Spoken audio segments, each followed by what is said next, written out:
행복한 하루 되시기 바라겠습니다. 오늘 말씀은 고린도후서 2장 12절에서 17절까지 말씀인데 14절에서 16절까지 읽고 말씀의 은혜를 나누겠습니다. 항상 우리를 그리스도 안에서 이기게 하시고 우리로 말미암아 각처에서 그리스도를 아는 냄새를 나타내신 하나님께 감사하노라. 우리는 구원받는 자들에게나 망하는 자들에게나 하나님 앞에서 그리스도의 향기니 이 사람에게는 사망으로부터 사망에 이르는 냄새요 저 사람에게는 생명으로부터 생명에 이르는 냄새라. 누가 이 일을 감당하리요. 아멘. 고린도후서 말씀은 위로와 격려의 편지라고 말씀을 드렸습니다. 고린도 교회의 문제로 바울은 참으로 힘이 들었지만 끝내는 그 문제가 해결되어서 참 기쁘다는 것을 전하는 편지입니다. 그 중에 오늘 말씀은 무슨 내용이냐 하면 그 모든 것을 아름답게 인도하신 하나님께 찬양을 올려드리는 내용입니다. 14절 하반절에 보면 하나님께 감사하노라 이렇게 바울은 말하고 있습니다. 바울이 얼마나 고생을 많이 했습니까? 잠도 못 자고 눈물로 기도하고 여러 가지로 노력도 많이 했지만 그러나 그런 인간적인 노력만으로는 안 되었다는 것입니다. 오직 하나님께서 그 모든 것을 섭리하셔서 이기게 하셨다고 이렇게 감사하고 찬양하고 있습니다. 바울은 모든 영광을 하나님께 돌리고 있다는 것이죠. 우리의 신앙의 태도도 이렇게 되어야 하는데요. 내가 최선을 다하지만 결국은 주님께 모든 영광을 돌리는 이런 태도가 바른 믿음의 태도라는 겁니다. 그래서 오늘은 바울이 어떻게 하나님께 영광을 돌렸는지 또 찬송을 올려드렸는지 구체적으로 좀 살펴보면서 은혜를 나누겠습니다. 바울이 고난 중에도 어떤 믿음으로 하나님께 찬양을 했느냐. 첫 번째는요. 그리스도 안에서 항상 이기게 하시는 하나님을 찬양했다라는 겁니다. 그리스도 안에서 항상 이기게 하시는 하나님을 찬양했다라는 것입니다. 14절 읽으면 항상 우리를 그리스도 안에서 이기게 하시고 여기 보면 항상 이기게 하신다라고 말씀하는데요. 어쩌다가 한 번 이기는 것이 아니라는 것입니다. 또 그리스도 안에서라고 말하는데 그리스도 안에 있기에 우리는 항상 이기는 사람들이다는 것입니다. 이것은 사실이죠. 사실이고 진리입니다. 이미 구원받은 우리의 현주소는 항상 승리다라는 겁니다. 그렇다면 고난과 힘듦은 없다는 말씀입니까? 그렇지 않습니다. 그런 것이 고난과 힘듦 이런 것이 여전히 있습니다만 그래도 항상 이긴다는 것이죠. 바울은 지금 왜 이런 말을 하고 있는 것일까요? 하나님께 찬양과 감사를 돌리는 것이지만 고린도 교인들에게 지금도 복음을 전하고 있는 겁니다. 아마 고린도 교인들 중에는 그동안에 여러 가지 교회 내 문제와 고난으로 인해서 복음을 믿는 믿음이 손상된 그런 사람들도 있었을 것이라는 겁니다. 그래서 바울이 지금도 복음을 전하고 있는데 어떻게 복음을 전하고 있느냐면 고난과 힘듦이 몰려올 때도 우리는 이미 이겼다고 굳게 믿으라고 지금 말씀하고 있는 겁니다. 이것이 복음의 능력이라는 것을 말하고 싶은 것이죠. 그렇다면 우리가 할 일은 무엇일까요? 이 진리를 믿고 고난과 힘듦이 닥쳐올지라도 낙심하지 않는 것이고 끝까지 잘 견디는 것이다 라는 겁니다.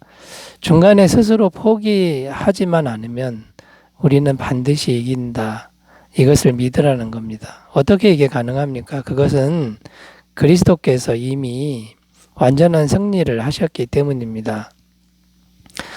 그래서 우리 성도는 어떻게 하는 겁니까? 그리스도께서 완전히 이겨놓으신 승리를 믿음으로 받아들이는 겁니다. 믿음으로 계속 받아들이면 이 고난이 닥쳐올 때도 믿음으로 받아들이면 현실적으로 반드시 승리하게 된다라는 것이죠. 자, 그리스도의 승리가 믿음으로 우리에게 오니까 우리도 이긴다라는 이런 부분을 꼭 기억하셨으면 좋겠습니다. 요한복음 16장 33절입니다. 이것을 너희에게 이르는 것은 너희로 내 안에서 평안을 누리게 하려 함이라.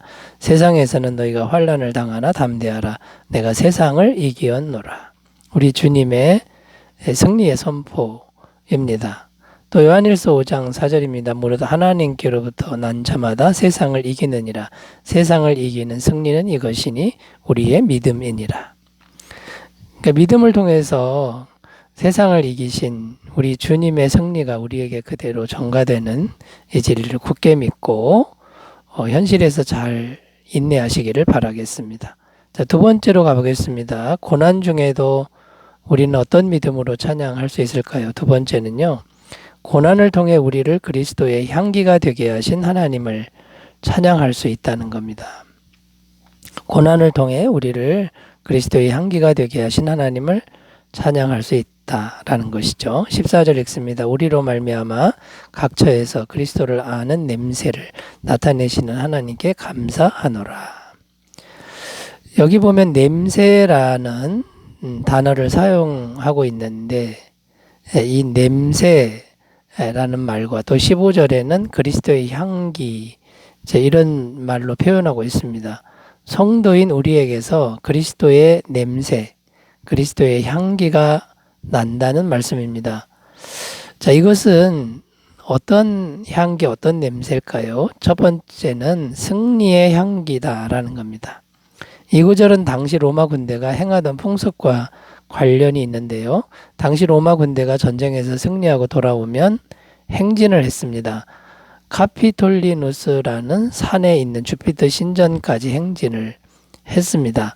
그리고 그 신전 앞에서 희생 제물을 바치고 향을 불살랐는데 그 향내가 온 시내에 진동을 했다고 합니다. 그래서 군대의 행진을 못 본 사람들도 그 향내를 맡게 되었고 전쟁에서 이겼구나라는 것을 알게 되었다라는 것이죠. 자, 이것은 우리가 복음을 전할 때 똑같이 이루어지는, 비슷하게 이루어지는 일입니다. 복음이라고 하는 것은 이미 그리스도가 이겼다고 선포하는 것이죠. 복음을 전하니 승리의 향기가 전해지는 것입니다. 바울은 복음을 전함으로 이 향기를 온 세상에 퍼뜨리고 있다라는 것이죠. 그래서 성도에게서 나는 그리스도의 향기는 첫 번째 승리의 향기다라는 거고요. 두 번째 어떤 향기냐면 성품의 향기다라는 겁니다. 외면적으로는 우리는 볼품없는 사람들이죠. 성도는 세상에서 볼품없는 사람들입니다. 그런데 우리 안에 그리스도가 계심으로 그리스도의 성품이 나타납니다. 그런데 이것은 저절로 되는 것은 아니고 날마다 그리스도와 성령 안에서 주님과 친밀하게 교제할 때 그 성품이 나타나게 되죠. 그러니까 그리스도와 친밀하게 교제할 때 그리스도의 성품이 우리 마음에 계속 흘러 들어와서 우리를 통해서 그리스도의 성품이 나타난다라는 겁니다. 그런데 정말 중요한 것은 우리가 그 향기의 도구가 된다는 겁니다.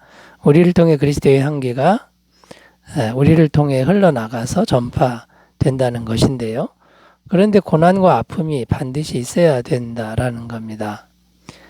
이 복음성 가사 중에 가시밭에 백합화 예수 향기 날리니 이런 가사 내용이 있습니다. 가시밭에 백합화가 바람이 불면은 막 흔들립니다. 흔들리니까 가시밭에 있는 백합화 그 껍질이 막 벗겨집니다. 가시에 찔려가지고. 그런데 그 껍질이 찔리는 그 고통이 있는데 백합화가 흔들리니까 향기가 멀리 전파된다. 이런 말씀이 되는 거죠. 바람이 불고 가시가 찔리는 게 바로 고난과 힘듦이라는 겁니다. 고난과 힘듦이라는 것이 있어야 향기가 더 멀리 퍼진다라는 것입니다. 그래서 우리는 고난을 당해도 우리 안에 그리스도의 향기가 우리를 통해 멀리 전파된다. 그렇게 하신 하나님께 찬양할 수 있다라는 것이죠. 우리 중에 혹시 고난이 있으신 분이 있습니까?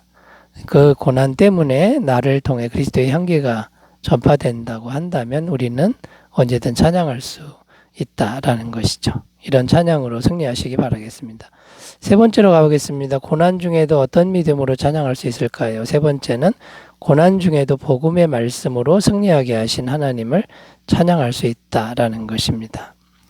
17절입니다. 우리는 수많은 사람들처럼 하나님의 말씀을 혼잡하게 하지 아니하고 곧 순전함으로 하나님께 받은 것 같이 하나님 앞에서와 그리스도 안에서 말하노라.